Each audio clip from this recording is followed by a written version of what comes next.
عندي 2 زلايف ديال الفينو، معلقة كبيرة ديال سنيدة، معلقة صغيرة ديال الملحة، معلقة كبيرة ديال الخميرة والماء دافي باش غنجمع العجينة. العجينة من بعد ما جمعتها ودلكتها شوية ندهنها بشوية الزويته، نغطيها ببلاستيك غذائي ونخليها تخمر حتى تضاعف ان شاء الله الحجم ديالها. ندوزو دابا للحشوه اللي عندي فيها بصله خضاريه، عندي هنا شويه د الكفيته، ثومه محكوكه، عندي فلفله خضراء وفلفله حمراء. ندير 3 المغارف ديال الزيت، نزيد الملحه. دابا غادي نرد هاد العناصر كلها على النار تشحر مزيان، غير تشحر نرجع معكم ان شاء الله. من بعد ما تشحرت لي الخضيره غادي نزيد عليها العطريه، التحميره مع القزبور، كينجبير، الخرقوم، البزار، شويه د الكمون، صبور ومعدنوس، هريسه اختياريه. وغنردها على البوطه الحشوه من بعد ما شحرتها مزيان، غادي نخليها على جنب تبرد.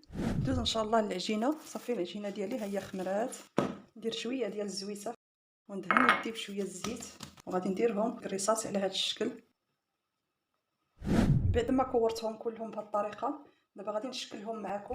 درت هنا شويه ديال السميده نبسطها بهذه الطريقه، ندير الحشوه اللي طبعا بردات، ندير هنا الفرماج ندير شويه صافي، وغادي نجمع العجينه بهذه الطريقه، نجمعوها مزيان هكا. الخبيزات ديالي دابا غادي نقرصهم،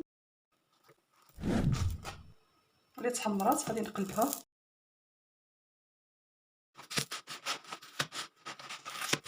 نبقاو نقلبوهم بهذه الطريقه هكا.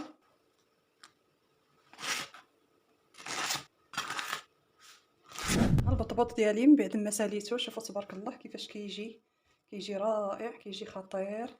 شوفوا تبارك الله، نفتح لكم وحده تشوفوها من الداخل كيفاش كتجي. شوفوا تبارك الله، شوفوا كيجي خطير، كيجي رائع، حشوه بنينه. خوتي خواتاتي، الا وصلتوا حتى لهنا ديروا لايك للفيديو واشتركوا. مرحبا بكم والف مرحبا بالجميع، وبسلامه عليكم الى فيديو قادم ان شاء الله.